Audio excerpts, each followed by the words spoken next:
Ici, personne ne vit et personne ne laisse ses détritus, comme si le temps s'était arrêté.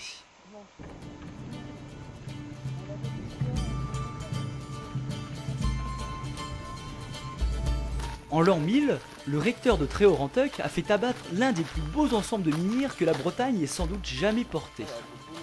Ces lieux, qu'on a du mal à imaginer, servaient probablement au rite initiatique en liaison avec l'épreuve de l'air que l'on retrouvera chez les francs-maçons quelques siècles plus tard.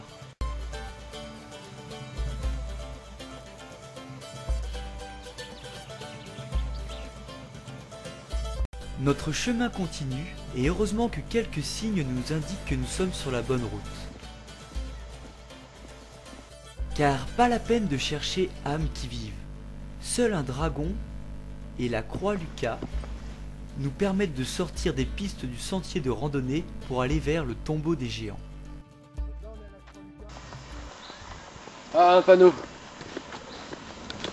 Tombeau du géant. C'est bon. Les écrits divergent sur la date de construction. Certains parlent de 3000 avant Jésus-Christ, d'autres 1800 ou encore 4000 avant Jésus-Christ. Nous voici enfin arrivés au tombeau du géant. La légende raconte que les chevaliers à table ronde vainquirent un géant et l'enterrèrent ici, dans cette forêt. Ce lieu a été également nommé entre le XIe et le XIXe siècle le tombeau de la vieille, sous-entendu le tombeau de la sorcière. Et il était gardé par une druidesse aussi appelée gardienne de la vie. Ici on peut voir que les 3 menhirs sont abattus.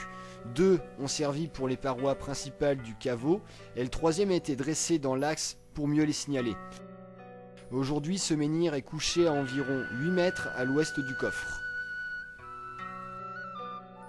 Le coffre avait été pillé depuis bien longtemps. Les fouilles dans les années 80 de Jacques Briard, chercheur au CNRS, le prouvent.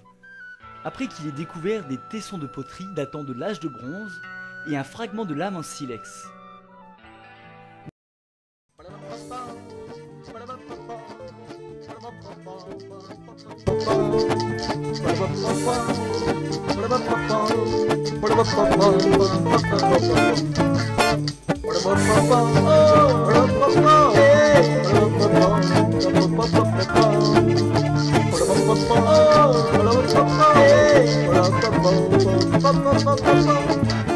Hey!